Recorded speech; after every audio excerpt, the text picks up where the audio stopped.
ஆண்டவர் TMX முறுக்கு கம்பிகளின் அரசர்.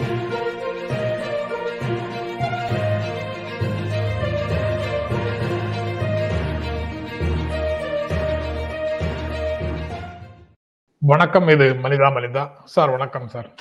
வணக்கங்க. வணக்கம் சார். இந்த ஒன்றிய அரசிடமிருந்து மாநிலத்திற்கு வர வேண்டிய நிதி பகிர்வு தொடர்பான சர்ச்சை நிற்காமல் போய்கிட்டே இருக்குது. முதல்ல பிரதமர் வரும்போது முதலமைச்சர் பேசி கேட்டிருந்தாரு. அதுக்கப்புறம் பிரதமர் அதுக்கு பதில் சொல்லியிருந்தாரு. அதுக்கப்புறம் நிர்மலா சீதாராமன் சென்னை வந்து பதில் சொல்லி இருந்திருக்கிறாங்க. அதுக்கப்புறம் நேற்று தங்கம் தென்னரசு, தமிழ்நாடு நிதி அமைச்சர் தங்கம் தென்னரசு பதில் சொல்லியிருக்கிறாரு. அந்த இஷ்யூ வந்து தொடர்ந்து ஓடிக்கிட்டே இருக்குது. நாங்க வந்து கொடுக்கலங்கிறது உண்மை இல்லை, நாங்க கொடுத்துருக்குறோம் அப்படின்னு அவங்களும், அது வேறு வேறு இனங்கள்ல வந்தது வந்து நிதியாக கொடுத்த கணக்குல சேர்க்க முடியுமா அப்படிங்கிற ஸ்டாண்ட்ல தமிழ்நாடு அரசும் அதை அணுகுறாங்க. நீங்க எப்படி அந்த விஷயங்களை பார்க்கறீங்க அப்படின்னு விளையாடலாம்னு நினைச்சேன். அதாவது தமிழ்நாடு அரசு தமிழகத்திலிருந்து வரியாக ஒன்றிய அரசுக்கு GST, direct tax, indirect tax ரெண்டும் சேர்ந்து வரியாக செல்வதிலிருந்து தமிழக அரசுக்கு கிடைப்பது எவ்வளவு அப்படிங்கிறத பத்தி ஒன்றிய அரசுல கீழே இருக்கிற டைரக்டரேட் ஆஃப் ஸ்டாட்டிஸ்டிக்ஸ் வந்து ஒரு இன்ஃபர்மேஷன் கொடுத்துருக்காங்க. அந்த இன்ஃபர்மேஷன் வந்து தங்கம் தென்னரசு சொன்ன இன்ஃபர்மேஷனுக்கு பக்கத்துல தான் இருக்க ஒழிய திருமதி நிர்மலா சீதாராமன் அவர்கள் சொன்ன இன்ஃபர்மேஷனுக்கு பக்கத்துல இல்லை. இப்ப நிர்மலா சீதாராமன் அவர்களுக்கு பிரீஃபிங் யார் கொடுக்குறான்னு தெரியல. போன தரம் மழை சமயத்துல அவங்க சொன்னாங்க 64 சென்டிமீட்டர் மழை பெய்யும்னு சொல்லி IMD ஏற்கனவே எச்சரிக்கை விடுத்து அதை இவங்க கவனிக்கலன்னு சொன்னாங்க. ஆனா IMDல இருந்து இது வரைக்கும் ஒருத்தர் கூட அதை என்டார்ஸ் பண்ணல அப்படி அவங்க சொன்னாங்க. ஏன்னா IMDயை பத்தி ஏற்கனவே தெளிவா வந்து சீஃப் செக்ரட்டரி சொல்லியிருக்காரு, எங்களுக்கு போதுமான எச்சரிக்கை இவங்க கொடுக்கலன்னு. அதுக்கு IMD சொன்னதெல்லாம் எங்ககிட்ட உள்ள இன்ஸ்ட்ருமெண்ட் பேசிஸ்ல நாங்க என்ன சொல்லிடுவோம்னா 20 சென்டிமீட்டருக்கு மேல மழை பெஞ்சதுன்னா அது பெருமழை அப்படின்னு சொல்லக்கூடிய நிலைமை தான் இன்னைக்கு இருக்கும். ரொம்ப பிக்சடா பின் பாயிண்டடா சொல்லக்கூடிய அளவுக்கு இல்லை அப்படிங்கிற அளவுல தான் அவங்களுடைய இவர் ரமணன் ஓய்வு பெற்ற இவர் அதே தான் சொல்லியிருந்தாரு. மிஸ்டர் பாலச்சந்திரன் அவரும் அந்த துணியில தான் சொல்லியிருந்தாரு. அப்ப இவங்களுக்கு பினான்ஸ் மினிஸ்டர் யாரும் மிஸ்கைட் பண்றாங்களோங்கிற அச்சம் வருது.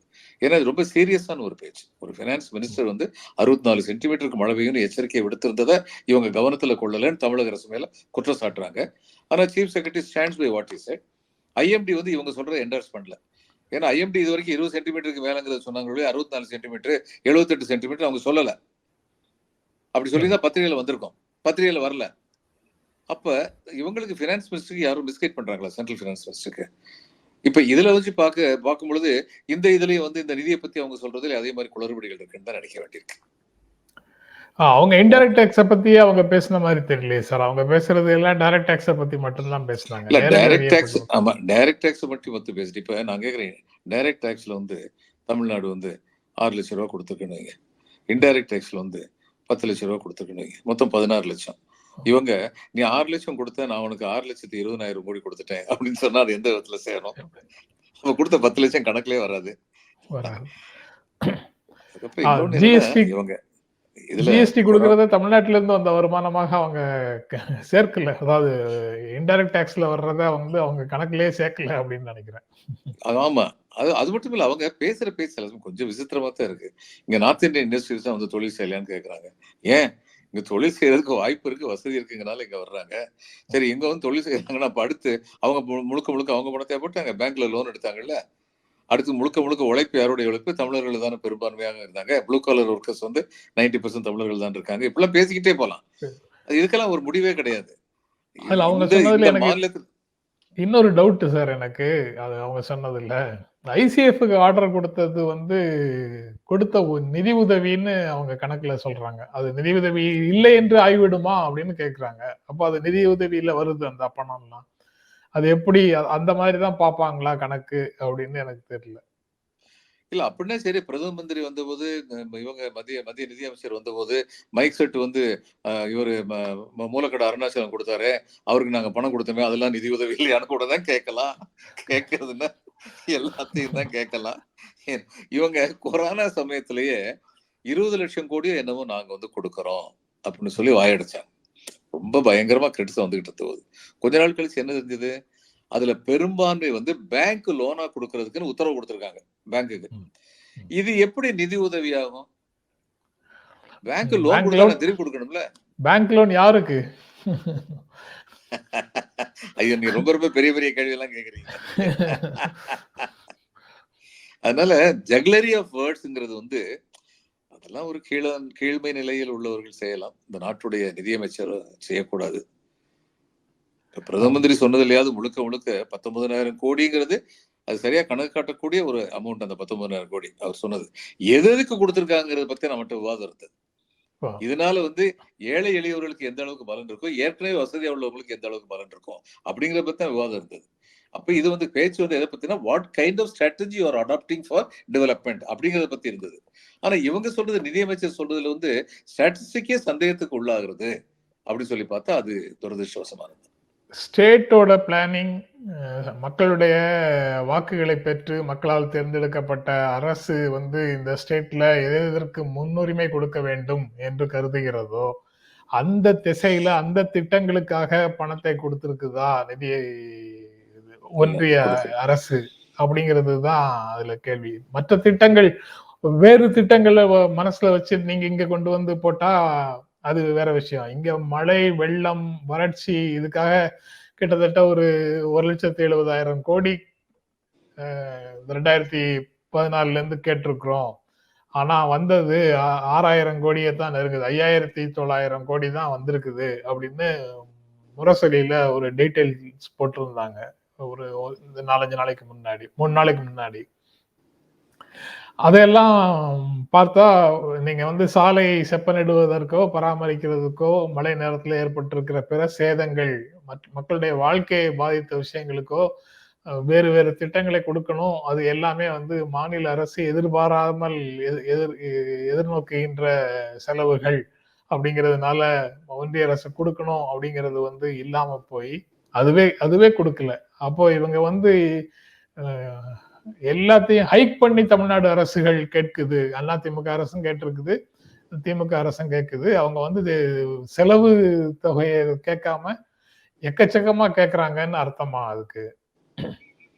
1,60,000 70,000 எங்க இருக்கு? 1,70,000 crores எங்க இருக்கு? 5,900 கோடி எங்க இருக்கு? இவங்க இது கொடுக்கும்போது எப்பயுமே வந்து அவங்க வந்து இவதான் ஜஸ்டிஃபைடு, ஏன்னா நாங்க பண்ண நிபுணர் குழு அறிக்கையில இப்படித்தான் பேசுதுன்னு சொல்றது இல்லை. இவங்க இதுக்கு முன்னாடி இருந்த அரசுகளும் சரி, ஏதோ கொடுக்கணுங்கிறதுக்காக அள்ளி கொடுக்க வேண்டும் என்று எதிர்பார்த்தால் நாங்கள் கிள்ளித்தான் கொடுப்போங்கிற ஒரு மனப்பான்மையோட தான் அதாவது ஒன்றிய அரசுங்கிறது எப்பயுமே வந்து இந்தியாவில் வந்து ஒரு காலனி ஆதிக்க மனப்பான்மையோட தான் இருந்தது. நான் அதிகார வர்க்கத்தை சொல்றேன். இதுல வந்து ஒரு ஆர்டர் வந்து போட்டிருந்தாங்க. இந்த கவர்மெண்ட்ல சர்க்கியூட் ஹவுஸ்ன்னு ஒன்று இருக்கு, இந்த அரசு அதிகாரிகள்லாம் வந்து தங்குறதுக்கு. அதுல ஒன்றிய அரசுல இருந்து ஒரு ஆர்டர் வந்தது. என்ன ஆர்டர்னா, ஒன்றிய அரசு அதிகாரிகள் வந்தால் அப்பொழுது மாநில அரசு அதிகாரிகளுக்கு கொடுப்பதை விட முதன்மை சர்க்கியூட் ஹவுஸ் அலாட்மெண்ட்ல ஒன்றிய அரசு அதிகாரிகளுக்கு கொடுக்கணும். ஆமா, அப்படின்னு ஒரு சர்க்கிள் வந்தது. இப்போ சீஃப் செக்ரட்டரி வர்றான்னு சொல்லி வைங்க, ஒண்ணு மாநில அரசுல இருந்து அவர் வரும் பொழுது இங்க இருந்து ஒரு ஜாயிண்ட் செக்ரட்டரி வர, joint secretary is equal to secretary to government of state. இல்ல யார் வந்து புரோட்டோகால் உடைய பெரிய ஆளு? அப்படி 2 பேரே வர்றாங்கன்னு சொல்லி வைங்க, 2 பேருமே ஒரே ரேங்க்ல, இவர் ஜாயிண்ட் செக்ரட்டரி தமிழ்நாடு கவர்மெண்ட் அல்லது வெஸ்ட் பெங்கால் கவர்மெண்ட் செக்ரட்டரி ஒருத்தர் வர்றான்னு சொல்லி வைங்க. ஒருத்தருக்கு 1ஆம் நம்பர் ரூம், இன்னொருத்தருக்கு 2ஆம் நம்பர் ரூம் தான் கொடுத்தா என்ன கிழிஞ்சது, என்ன கெட்டு போச்சு? இதுல வந்து ரூம் நம்பர் தானே மாறி இருக்கு. ஆனா பாருங்க, இதெல்லாம் வந்து எதை காட்டுது? நீங்க சொன்னீங்க இந்த பண்ணையார்த்தனம்னு சொல்லுவீங்க, அதைத்தான் காட்டு. அதனால இது வந்து அரசியல் கட்சிகளுடைய கோளாறு மட்டும் இல்ல. அந்த இதுல வந்து ஒன்றிய அரசுல இருக்கவங்க எல்லாருமே வந்து மற்ற மாநிலங்களை வந்து தங்களுக்கு சபார்டினேட்ஸ் அப்படின்னு நினைக்கிற மனப்பான்மை வந்து ரொம்ப இருக்கு, பரவலாக இருக்கு. அதுதான் உண்மை. அதனுடைய வெளிப்பாடு சோசியல் ஹைரார்கி அப்படின்னு, சாதி அடிப்படையில் ஹைரார்கிங்கிறது சோசியல் ஸ்ட்ரக்சருக்குள்ள இருக்கிறது ஒரு சிக்கலாக இருந்ததுன்னா எல்லா இடங்கள்லயும் ஒரு ஹைரார்கி இருக்கு சார். பவருக்கு ஹைரார்கி, பினான்சியல் எக்கனாமிக் ஹைரார்கி, எல்லா இடங்கள்லயும் ஒரு ஹைரார்கி இருக்கு. அதாவது நம்ம சில நண்பர்களோட பேசும்போது ரெஸ்பான்சிபிலிட்டிக்கு, அக்கௌண்டபிலிட்டிக்கு இதுக்கெல்லாம் தான் அந்த பதவிகள் மற்றபடி மனிதர்கள் எல்லாரும் சமமானவர்கள் தானே அப்படின்னு நினைக்கிறது நம்ம சமூகத்துக்குள்ள பேசவே முடியாது போல இருக்கு. அந்த மாதிரி சங்கரன் ஒரு ஐஏஎஸ் அதிகாரி இருந்தாரு. அவர் ஆந்திரா காடரை சேர்ந்தவர். சீஃப் செக்ரட்டரியா திரிபுராவுக்கு போனாரு. போகும்போது 4 சூட் கேஸ் எடுத்துட்டு போனாரு, தன்னுடைய துணிமணி எல்லாம். திரும்ப வரும்போது 2 சூட் கேஸா இருந்தது. மீதி உள்ள 2 சூட் கேஸ் அங்கேயே டிஸ்ட்ரிபியூட் பண்ணிட்டு வந்துட்டார். அந்த மாதிரியான ஒரு மனிதர் அவர். இந்த கத்தர்னு ஒருத்தர் நக்சலைட் பாடல்லாம் பாடுவார். இதுல அவர் சங்கரன் இறந்த பொழுது அந்த இறுதி ஊர்வலத்துல அந்த நக்சலைட் பாடல்லாம் பாடிக்கிட்டு அவருக்கு மரியாதை பண்ணார். அப்படிப்பட்ட ஒரு மாபெரும் மனிதரா சங்கரன் இருந்தாரு. இப்போ சங்கரனை பத்தி சக அதிகாரி ஒருத்தர் என்கிட்ட பேசிக்கிட்டு இருக்கும்போது இஸ் a class enemy யார் சொல்லி அதான் that single word is sufficient. Sir, அது ஒரு பெரிய பிரச்சனையாக இருக்கு சார். அதாவது அவங்களுடைய ஜட்ஜ்மெண்ட் தனி மனிதர்கள் தங்களுடைய ஜட்ஜ்மெண்ட்டை ரொம்ப சிறப்பான ஜட்ஜ்மெண்டாக நினைக்கிறாங்க. அது ஒரு ஓப்பன்னஸ் இல்லாத டாக்மேட்டிக்கா அப்படின்னு பல பேர் அட்ஜெக்டிவ் போடலாம் அதுல. அப்படி இருக்குதுங்கிறது அவங்களுக்கு புரியுறது இல்ல.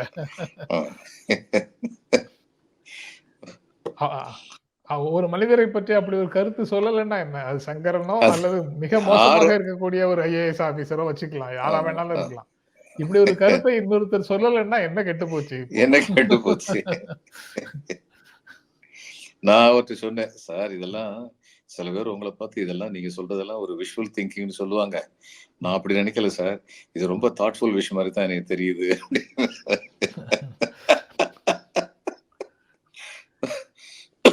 ஆக இன்னைக்கு சென்ட்ரல் கவர்மெண்ட்ல இருந்து பொதுவாவே இந்த ஆட்டிடியூட் இருக்கு.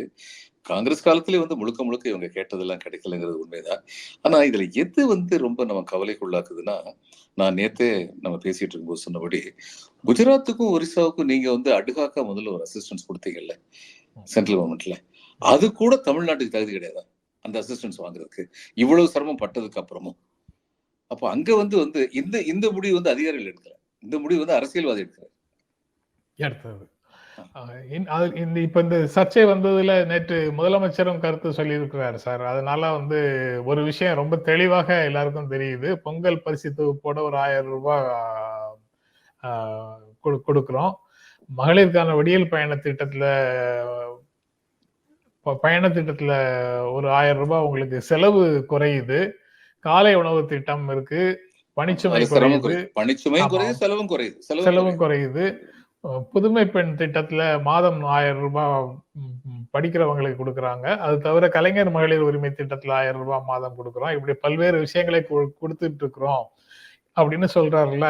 இது அவ்வளவும் மாநில அரசின் நிதி கொண்டுதான் கொடுக்கப்படுகிறதுங்கிறதும் தெளிவாக இதுல விளங்குது. ஏன்னா அவங்க எதுவுமே கிளைம் பண்ணல, அவங்க எதையும் கிளைம் பண்ணல. அந்த கணக்குகள் எதையும் நீங்க அதை அப்படி கொடுக்குறீங்களேன்னு சொல்லி எதுவும் சொல்லவும் இல்லை. அவங்களுக்குலாம் இப்ப என்னன்னா, மாநில அரசு இப்ப 20 kg என்னமோ தமிழ்நாட்டுல கொடுக்குறாங்க ration card holder, below poverty ration card holders கொடுக்குறாங்க. இதெல்லாம் கொடுத்தானே இவங்களுக்கு நல்ல பேர் இருந்துச்சு. அப்ப நம்மளும் 5 கிலோ கொடுப்போம், அது நம்ம கொடுத்ததா இருக்கட்டும் அப்படின்னு சொல்லி அவங்க நினைக்கிறாங்க. இதுல கான்ட்ரடிக்ஷன் என்ன, ரொம்ப பெருமையா சொல்றாங்க, 80 கோடி பேருக்கு நாங்க இந்த மாதிரி அந்த திட்டத்துகளை கொண்டு வர்றோம் அப்படிங்கிறாங்க. அப்ப இவங்களே ஒத்துக்கிறாங்களே, இவங்க 10 வருஷம் ஆண்டதுக்கு அப்புறமும் 80 கோடி பேர் டெஸ்டிடியூட்ஸா இருக்காங்க, வறுமையா இல்ல, டெஸ்டிடியூட்ஸ். 5 கிலோ கொடுத்தா தான் அவங்களுக்கு பசியாருங்கிறது அவங்க வறுமையில் உழல்பவர்கள் அல்ல, வறுமைக்கு கீழ் உழல்பவர்கள் அப்படின்னு இருக்காங்கன்னு இவங்க சொல்றாங்க, வேற யாரும் சொல்லலையே. அந்த கேட்டகரியில இல்லாம ஒரு செக்ஷன் இருக்கும் சார். அதுக்கு மேல ஒரு 10% நம்ம அன்னைக்கு பேசின ஆக்ஸ்ஃபார்ம் சொல்ற 10% அவங்களுடைய பிரச்சனைகளை தான் நாடு முழுவதும் பேசிக்கொண்டிருக்கிறோம். திட்டங்கள் செலவழிச்சிருக்கோம், அவ்வளவு லட்சம் கோடி, இவ்வளவு லட்சம் கோடி அப்படின்னு நம்ம பேசியது எல்லாமே அந்த 10%க்கானது மட்டும்தான். அல்லது அதுக்கு கீழே இன்னொரு 10% அதிகபட்சம் வச்சுக்கலாம். மற்றவர்களுடைய பிரச்சனைகளை பற்றி நம்ம பேசவே இல்லை. அவர்கள் எல்லாருமே நாடாளுமன்றத்தால, எக்ஸிகியூட்டிவால, லெஜிஸ்லேச்சர் ஜுடிஷியரியால எல்லாராலையும் கவனிக்கப்படாத லாட்டா இருக்காங்க அப்படின்னு சொல்லலாமா? கண்டிப்பா சொல்லலாம். கண்டிப்பா சொல்லலாம். இப்ப ஆனா அவர்களுடைய வாக்குகள் இல்லாம யாரும் ஆட்சிக்கு வர முடியாதுல்ல சார்? அது அவங்க உணரணும். ஆ. உண்மையான எஜமானர்கள் நாம் தான் அப்படின்னு அவங்க உணரணும். அப்படி உணரும் பொழுதுதான் பல பேருடைய முகத்திரை கிழியும். இந்த நாட்டின் ஜனநாயகம் இன்னும் வலுப்பெறும். அதுல இன்றைக்கு செய்திகள் இருக்கு சார். அம்பானிய முந்திட்டாரு அதானி அப்படின்னு செய்தி இருக்கு. இந்தியாவின் முதல் பணக்காரராக அதானி இருக்கிறாரு. ஆசியாவின் முதல் பணக்காரராகவும் இப்போ அதானி மாறிட்டாரு. இந்த உச்சநீதிமன்ற தீர்ப்புக்கு பிறகு அவருடைய பங்குகள் உயர்ந்ததன் காரணமாக அவருடைய மதிப்பும் உயர்ந்துருச்சு. அம்பானிய முந்திட்டாரு. ஆசியாவின் முதல் பணக்காரராகவும் அதானி தான் இருக்கிறாரு அப்படின்னு ஒரு செய்தி இருக்குது. இந்த வளர்ச்சியை எல்லாம் தான் வந்து சொல்கிறார்கள் ஆட்சியில் இருக்கக்கூடியவர்களும் அவர்களுடைய ஆதரவாளர்களும் அப்படின்னு ஒரு எண்ணம் வருது. அதுதான் அப்படித்தானா? ஆமா. ஏன்னா நம்ம ஏற்கனவே பலதரம் பேசணும். growth oriented strategy. இப்ப இந்த ஜிடிபி உயர்ந்திருக்குன்னு சொல்றதுல உள்ள ஒரு ஃபேலசி என்ன அப்படின்னு சொன்னா, இப்ப நீங்க வந்து நான் வந்து 1 லட்சம் ரூபாய் சம்பாதிச்சுட்டு இருந்தேன்னு வைங்க. நீங்க அந்நேரம் 20,000 ரூபாய் சம்பாதிச்சுட்டு இருந்தீங்க. 5 மடங்கு உங்களுக்கு எனக்கு இடையில வேறுபாடு. அதுக்கப்புறம் நான் அரசின் கருணை கடாட்சம் என் மேல் விழுந்தது. நான் வந்து 1 கோடி ஆச்சு. என்னுடைய 1 லட்சம் வந்து 1 கோடி ஆயிடுச்சு. உங்களுடைய 20,000 வந்து 15,000 ஆயிடுச்சு. இப்ப என்னுடைய 1 லட்சம் உங்க 20,000 சேர்ந்து ஆவரேஜ் 60,000 இருந்தது. இன்னைக்கு என்னுடைய 1 கோடியும் உங்களுடைய 15,000 சேர்ந்து ஆவரேஜ் வந்து 50,07,500 ரூபாயா இருக்கு. கணக்கு. ஆமா. ஜிடிபி கூடிருச்சு. ஆமா ஜிடிபி கூடிருச்சு. இதுதான் இந்த ஜிடிபி வச்சு பாக்குறதுல உள்ள கோளாறு. இதுதான் ரியலா, அதாவது உண்மையான அளவுல மக்களுடைய வாழ்க்கை தரம் உயர்ந்திருக்கிறதா, மக்களுக்கு வருமானம் கூடி இருக்கிறதா, மக்களுடைய சத்தான உணவு சாப்பிடுகிறார்களா, தூங்குவதற்கு முன்னால சாப்பிடுகிறார்களா போன்ற பல்வேறு கேள்விகளுக்கு ஜிடிபி அடிப்படையிலான குரோத்ல இடமே இல்லை. இடமே கிடையாது.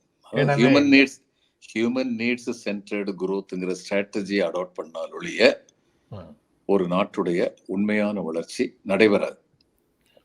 ஒரு வளரும் நாடுகள், எஸ்பெஷலி டெவலப்பிங் கண்ட்ரி சொல்றோம்ல, அந்த நாடுகள்ல வந்து ஏன்னா people have to be given boosters. அந்த பூஸ்டர் அவங்களுக்கு இல்லைன்னா சரி இப்போ உள்ள நிலைமையில் இருப்பாங்க அல்லது இன்னும் தாழ்ந்து போயிடுவாங்க. அப்போ வளர்ச்சிக்காக இவ்வளவு செலவழிச்சிருக்கிறோம்னு யார் வந்து மக்களிடத்துல கதை சொல்ல வந்தாங்கன்னாலும் மக்கள் வந்து அவுட்ரைட்டா யாருடைய வளர்ச்சிக்காக அப்படின்னு கேட்கணும். அதுதானே சார்? அதான் யதார்த்தமானது. ஏன்னா அவங்க சொல்றது வந்து இவர்களுக்கு பொருந்தக்கூடியதாக இல்லை. அதுக்கப்புறம் சார், உச்ச நீதிமன்றத்தில் நேற்று செந்தில் பாலாஜியை நீக்குவதற்கான அதிகாரம் ஆளுநருக்கு இல்லை அப்படின்னு மீண்டும் வலியுறுத்தி இருக்கிறாங்க. அதாவது ஹைகோர்ட்ல சொன்ன ஜட்ஜ்மெண்ட்டை அப்படியே சொல்லியிருக்கிறாங்க, ஏற்றுக்கொண்டிருக்கிறார்கள். மேல்முறையீடாக வந்த மனுவை தள்ளுபடி செய்திருக்கிறது உச்ச நீதிமன்றம். அது ஒரு மேல்முறையீட்டு மனுவை தள்ளுபடி பண்ணியிருக்காங்க. ஆனா ஹைகோர்ட் சொன்னது சரிதான்னு சொல்லியிருக்காங்க. ஹைகோர்ட் வந்து 2 விஷயம் சொல்லியிருக்காங்க. இவரை நீக்கிற அதிகாரம் வந்து கவர்னர் கிடையாது. ஆனா தார்மீக ரீதியாக இவர் அமைச்சராக இருப்பது கூடாது அப்படிங்கிற மாதிரி சொல்லியிருக்காங்க. அது வந்து ஆர்டர் இல்ல. ஆர்டர் மட்டும் இவங்க சொல்லியிருக்காங்களா, அப்சர்வேஷன் சேர்த்து சொல்லியிருக்காங்களா தெரியல. அப்சர்வேஷன் சொல்லியிருக்கிறது இல்ல சார். அவங்க வந்து அவர் நீக்குவதாக இருந்தால், அவருக்கு ஸ்பெஷல் அதிகாரங்கள் இருக்கு, சிறப்பு அதிகாரங்கள் இருக்குன்னு நீக்குவதாக இருந்தால் அதற்கு முதலமைச்சருடைய ஒப்புதல் வாங்கி இருக்கணும் அப்படின்னு சொல்றாரு. ஆமா கண்டிப்பா. இது எல்லாருக்கும் தெரிஞ்சதானுங்க. அதான் சாதாரண student of constitution knows about. நீங்களும் நானும் இதை வந்து தொலைக்காட்சிகள்ல விவாதங்கள்ல சொல்றோம் அல்லது நம்ம உரையாடல்ல சொல்றோம். உச்ச நீதிமன்றம் சொல்லும் போது அதுக்கு ஒரு ஆத்தென்டிசிட்டி கிடைக்குது இல்ல? ஆமா நிச்சயமா. இதுவரைக்கும் நம்ம கிட்ட இதுவரைக்கும் அது இதுன்னு வெவ்வேறு கதைகளை சொல்லிட்டு இருந்தவங்க இப்ப வந்து இதுக்கெல்லாம் என்ன பதில் சொல்லுவாங்கங்கிற கேள்வி இருக்கு. ஆனா அவங்க அதெல்லாம் விட்டுட்டு இப்ப வேறு பிரச்சனைகளுக்கு வந்துடுறாங்கல்ல. ஆமா. நீங்களும் நானும் கொடுங்கோல் ஆட்சி என்றும் நிலைத்து நிற்காதுன்னு சொல்லி சொன்னோம்னா அதுக்குள்ள அட்டென்ஷனை விட எம்ஜிஆர் வந்து 1001 மனோகரை பார்த்து உங்கள் ஆட்சி என்ன, உங்கள் அதிகாரம் என்ன, சிலப்பதிகாரமா என்றென்றும் நிலைத்து நிற்பதுன்னு கேட்டா அதுக்குள்ள மரியாதையே தனியா தான் இருக்கு.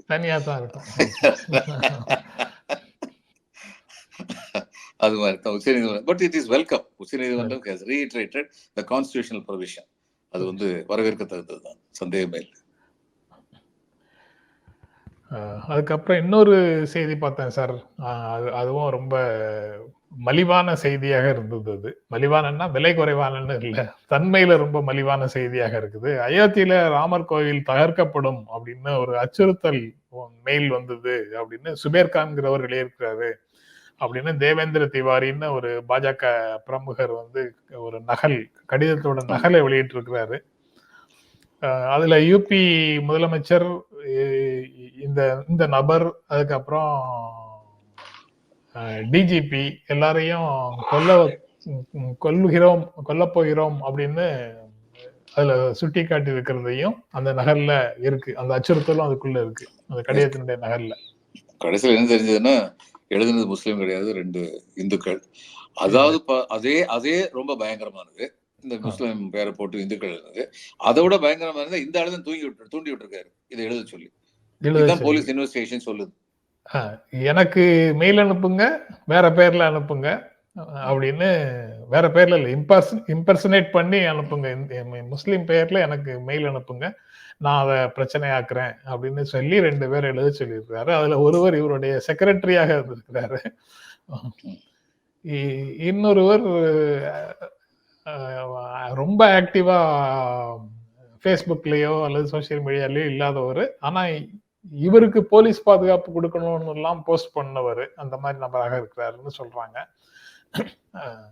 அதனால 2 பேருமே இவருக்கு நெருக்கமானவங்க. இன்வெஸ்டிகேஷன்ல தெரியுது. அப்படி இப்படிப்பட்ட ஒரு ஃப்ராடுக்கு போலீஸ் பாதுகாப்பு மாநில அரசு கொடுத்திருக்குங்கிறதும் தெரியுது இல்ல சார். இப்படி ஒவ்வொரு மாநிலத்திலையும் எத்தனை பேர் இருக்காங்கன்னு தெரியல. ஏன்னா இந்த இம்பர்சனேஷன் வந்து நிறைய செய்திகள் அதுல பார்க்க முடியுது. ஆமாங்க, 80 வயதுக்கு மேற்பட்ட ஃபாதர் ஸ்டேனை என்ன பண்ணாங்க, நக்சலைட்டோட சம்பந்தப்பட்டவர் அவங்களுக்கு ஊக்குவிச்சாருன்னு சொல்லி உள்ள வச்சிருந்தாங்க. ஸ்ட்ரா வச்சு தண்ணி குடிக்கணும், ஏன்னா கை நடுக்கம் உள்ளவன் நானுன்னு சொன்னதுக்கு அதை அனுமதிக்க கூடாதுன்னு சொல்லி இவங்க வந்து கோர்ட்ல போய் நின்றாங்க, என்ஐஏ வந்து. இப்ப ஆனா இப்ப வந்து இப்போ ஒரு ஆத்தன்டிக் ஆர்கனைசேஷன் அமெரிக்கால இதெல்லாம் ஸ்டடி பண்றவங்க, சைபர் கிரைம் ஸ்டடி பண்றவங்க சொல்லியிருக்காங்க, இவருக்கு வந்ததாக கூறப்படும் கடிதங்கள், இமெயில் இவருக்கு வந்தவை அல்ல, அவை புகுத்தப்பட்டவை அப்படின்னு சொல்லியிருக்காங்க. கோர்ட்ல என்ன கேஸ் நிக்குது. எப்படி இது போன்ற பிரச்சனைகளை தாண்டி வருவாங்களா தெரியல. நிகழ்ச்சி நிறைவு செய்யலாம்னு நினைக்கிறேன் சார். நீங்க ஏதாவது நிறைவாக சொல்லணும்லாம் சொல்லி நிறைவு செய்யலாம் சார். கொஞ்ச நாளா மன நிறைவா சொல்றதுக்கு எதுவுமே இல்லாம இருக்குங்கிற ஒரு வருத்தம் இருக்கு.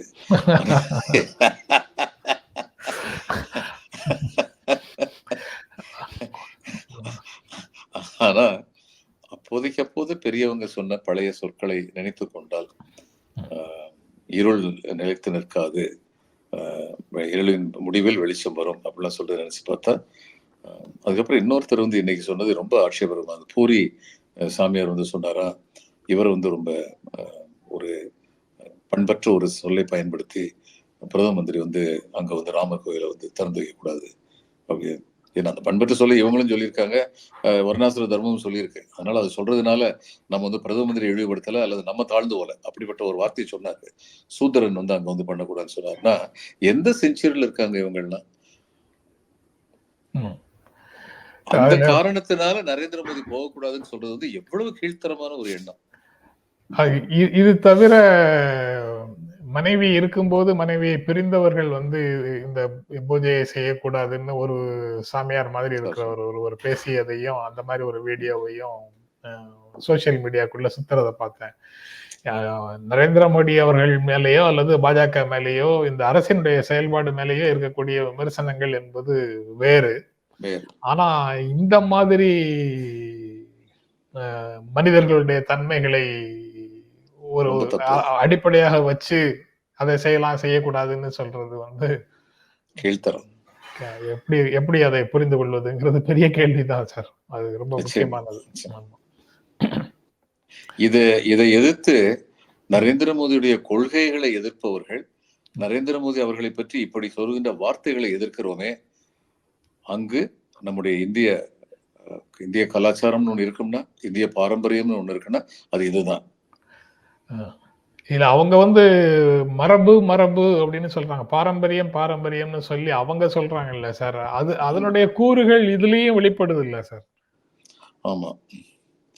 இதுல வந்து அவங்க அதை உயர்த்தி பிடிக்க முடியாது. இந்த மாதிரி நிறைய அம்சங்கள் அதுக்குள்ள இருக்கு.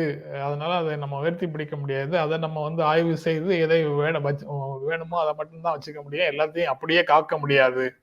அழிக்கப்பட வேண்டியவை அழிக்கப்பட்டே தான் ஆக வேண்டும் அப்படின்னு, காக்க வேண்டியவை மட்டும்தான் காக்கப்பட வேண்டும்ங்கிற முடிவுக்கு அவங்க வரணும்ல. ஆமா. அவ்வளவு எளிதா வரமாட்டாங்க. இவ்வளவு தூரத்துக்கு ஹிந்துத்துவான்னு சொல்லி அவர்களை வந்து சப்போர்ட் பண்ணி ஆதரிச்சு அவர்களை ஊக்குவிச்சுட்டு இருக்கிற திரு நரேந்திர மோடி அவர்களை பற்றியே இவங்க இவ்வளவு தூரத்துக்கு பேச முடியும்னா, அப்ப அவங்க எவ்வளவு நேரோ மைண்டட் க்ளோஸ் சர்க்கிள் இருக்காங்க. அப்ப இவரை பயன்படுத்துறாங்கன்னு தான் அர்த்தமாகுது. ஆமா சார். அந்த கான்ட்ரடிக்ஷன் வந்தா நம்ம நரேந்திர மோடி பக்கம் இருக்கிறோம் ஆயிடுது. கண்டிப்பா கண்டிப்பா. நம்ம வந்து மனிதத்துவத்தின் பக்கத்துலதான் நிக்க முடியும். ஆமா. அப்படின்னு சொல்லி பார்க்கும்போது இப்படிப்பட்ட ஒரு சொல் திரு நரேந்திர மோடி அவர்களை பற்றி கூறியது மிக மிக இழிவானது. சொல்லிடக்கூடாது. அதை எக்ஸ்ட்ரீம் லெவலுக்கு போகக்கூடியவர்கள் என்னென்னலாம் பேசுவாங்க, என்னென்ன செய்வார்கள் அப்படிங்கிறதுக்கு இந்த மாதிரி நிகழ்வுகள் வரும்போதெல்லாம் தெரியுது. அவர்களை ஊக்குவிக்கிற பணியை பாரதிய ஜனதா கட்சியும் அவர்களை சார்ந்த பரிவார அமைப்புகளும் செயல்படுத்தி கொண்டிருக்கின்றன அப்படிங்கிறது தான் இதுல வருத்தத்துக்குரிய விஷயம். அவங்களுடைய ஊக்கம் வந்து எங்கே இட்டு செல்கிறது அப்படின்னு பார்த்தா, கவலைக்குரிய இடத்துக்கு நாட்டை கட்டமைத்துக் கொண்டிருக்கிறார்கள்ங்கிற இடத்துக்கு தான் கொண்டு போகுது. Okay sir. ரொம்ப நன்றி சார். நாளை தொடர்ந்து பேசலாம் சார். நன்றி. வணக்கம் சார். வணக்கம். நண்பர்களே, உங்களுக்கும் எங்கள் அன்பும் நன்றியும். மீண்டும் சந்திப்போம். நன்றி. வணக்கம்.